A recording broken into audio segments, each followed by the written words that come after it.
Pulso Latino es presentado por Frisian Flag, Dushipawe, Bumpa Mañana. Hoy en Pulso Latino. Propietarios del bar Gusto indican que no dan declaraciones de lo sucedido con el joven que murió a manos del guardia de seguridad hasta que no se esclarezcan los hechos. Jóvenes ladrones reciben tremenda golpiza por parte de los ciudadanos que están cansados del azote de estos vándalos. El gabinete Mike Eyman II entrega programa de gobernación 2013-2017 al Parlamento de Aruba. El ministro Venice Finger indica que el proyecto del Green Corridor creará más seguridad en el flujo vial del área de San Nicolás. Tenemos las últimas tendencias que se imponen para cortes en esta época de carnaval. Esto es Pulso Latino con Alejandra Forero. Bienvenidos a una emisión más de Pulso Latino. Agradecemos por su sintonía. Como lo anunciamos en nuestra emisión de ayer sobre la muerte del joven estudiante a manos de un guardia de seguridad en la puerta del bar Gusto, el establecimiento público se abstuvo de dar declaraciones hasta que se esclarezcan los detalles de lo sucedido por parte de la justicia. En la madrugada de este pasado domingo para amanecer lunes, se desarrolló un acontecimiento a la entrada del bar Gusto, en donde, como lo anunciamos en nuestra emisión de ayer, condujo a la muerte de un joven estudiante de medicina de 22 años a manos del guardia de seguridad de este establecimiento público. El bar Gusto, entre tanto, lamenta esto y ofrece condolencias a los familiares del fallecido. Entre tanto, la justicia de Aruba actualmente está realizando una investigación sobre lo sucedido. Mientras que dicha investigación se lleva a cabo y se esclarezca con total claridad qué fue lo que realmente sucedió, el establecimiento público prefiere no dar ningún tipo de comentarios ni declaraciones de lo sucedido. De igual forma, ayer en horas de la noche, un grupo de jóvenes estudiantes, colegas de clase y familiares de la víctima se reunieron a las afueras de la universidad donde el joven estudiaba para rendirle un sentido homenaje a su amigo y familiar que por causas de intolerancia ya no está junto a sus seres queridos. Y continúan en algunas zonas de Venezuela desórdenes a causa de las protestas que se iniciaron el pasado 12 de febrero. En Táchira fue quemada la sede de la Corporación de Turismo. 6 vehículos y varios establecimientos comerciales quedaron parcialmente destruidos luego de algunos hechos violentos por parte de encapuchados. Javier Faría nos amplía el siguiente reportaje. Con bombas Molotov fue quemada la sede de Cotatur, donde también funciona la Oficina de Relaciones Internacionales. 6 vehículos quedaron calcinados. No hubo heridos, pero sí desalojo del personal. Eran encapuchados los que vinieron para acá, personas sin rostro, porque toda la violencia que se está generando en esta ciudad se tapan la cara. No creemos que sean estudiantes, los estudiantes están estudiando, los estudiantes están con sus cuadernos, con sus lápices, con sus calculadoras. Los que están aquí fueron delincuentes. 8 establecimientos comerciales quedaron parcialmente destruidos. En los hechos, algunas personas ajenas a la manifestación resultaron detenidas. Esta mañana salimos a comprar 2 bombonas de gas, una pequeña y una más grande. Y la policía agarró a mis hermanos presos porque les dijo que eran delincuentes. Están en la gente, los vecinos de La Guacara los vieron, golpearon a mi niña de 22 años.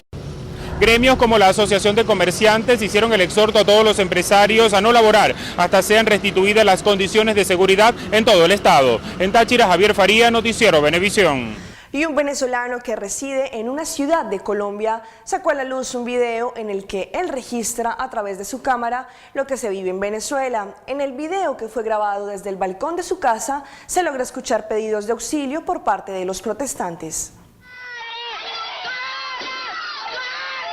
En medio del temor por la censura en su país, Richard Álvarez, un ciudadano venezolano, decidió divulgar en Colombia un video grabado desde un balcón por habitantes de la comunidad de Barquisimeto, capital del estado de Zulia, el pasado 22 de febrero.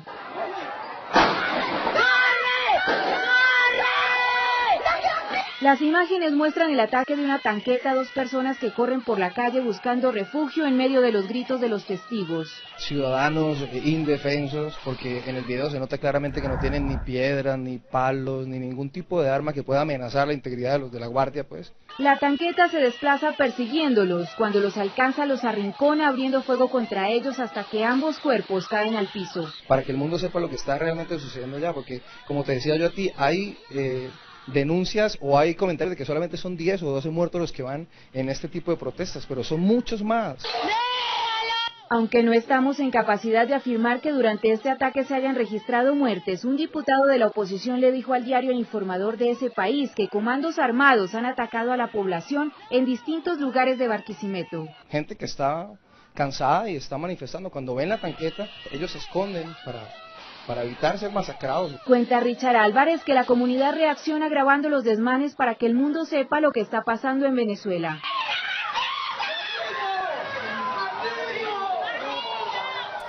Ensangrentados terminaron dos presuntos delincuentes que intentaron fugarse en un vehículo robado en Perú. Pobladores no tuvieron piedad y les propinaron una lluvia de golpes. Uno de los asaltantes tendría apenas 16 años.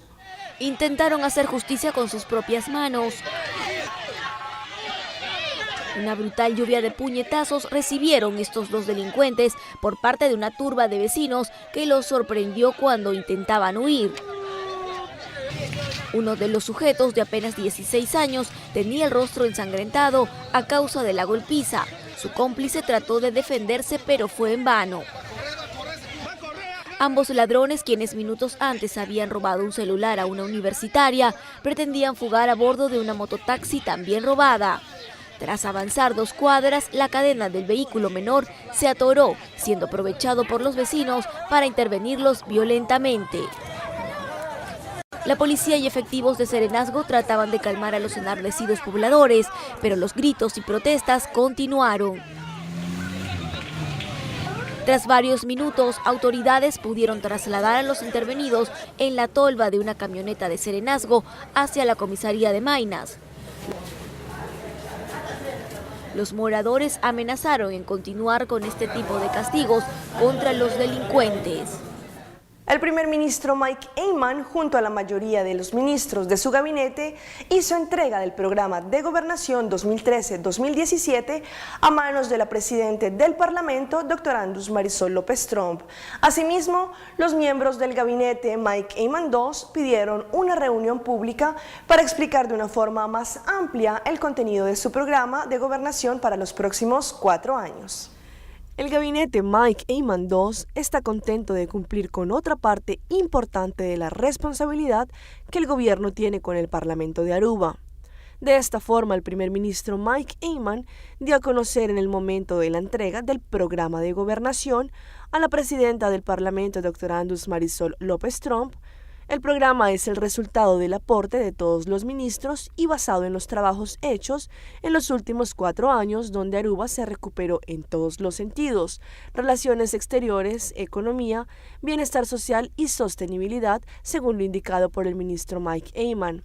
Según el mandatario, el enfoque principal del gabinete Mike Eyman II es consolidar este estado que somos un país sostenible en todos los sentidos, sostenible socialmente, donde los ciudadanos comparten los bienes de nuestro país y no hablan únicamente de un país que cree económicamente, sino también en el bienestar general, en la calidad de vida de la comunidad, de sus barrios, de sus adultos mayores, de sus enfermos, entre otros. El mandatario Mike Eyman añadió que su gobierno también busca ser un país con oportunidad para que los jóvenes profesionales puedan progresar y para unas finanzas públicas sostenibles.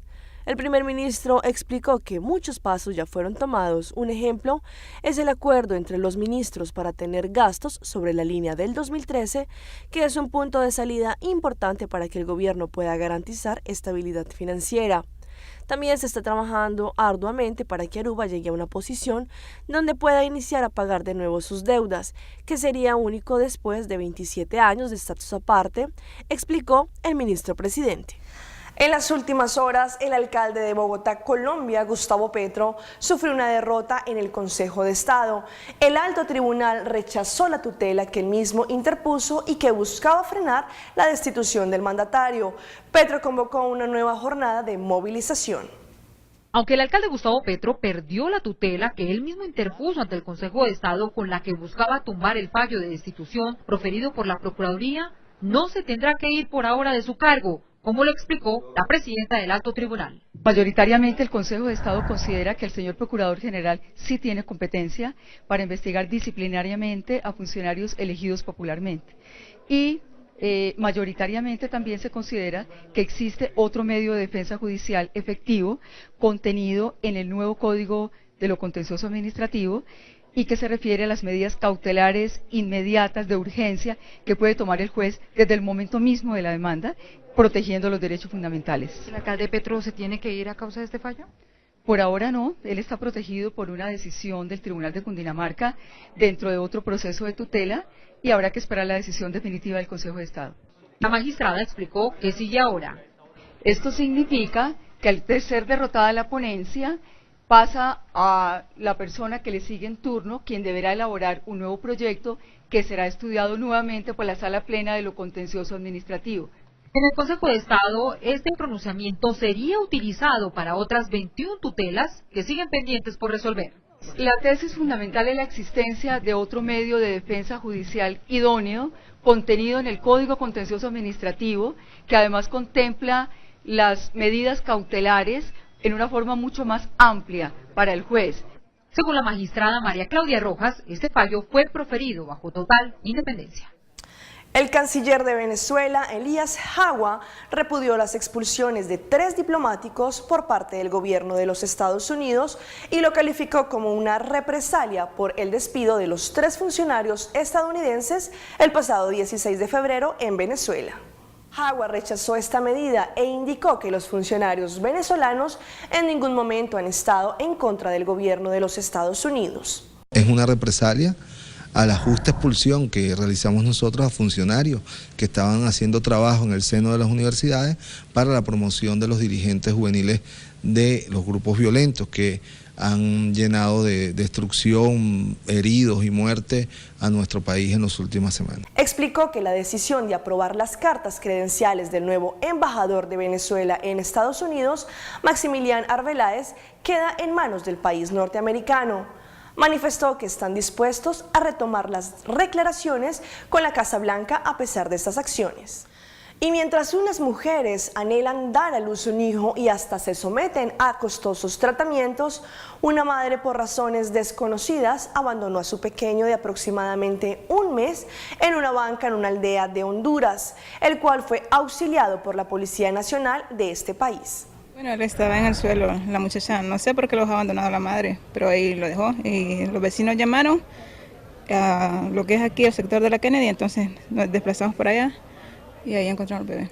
La progenitora de la criatura dejó una nota que reza: por favor, cuídenmelo mucho, y acto seguido se marchó. Cuando lo vi sí me dio un poquito ganas de llorar, realmente, pero ella sabe las razones por qué lo hizo. ¿Qué sigue en ese momento? ¿Ustedes ya llevaron a la fiscalía? Sí, se remite lo que es el INFA. El pequeño fue enviado a Casitas Kennedy para sus respectivos cuidados por lo delicado de su edad. Para 11 Noticias, Giovanni Villalobos. Vamos a un corte comercial, pero ya regresamos con más información aquí en Pulso Latino.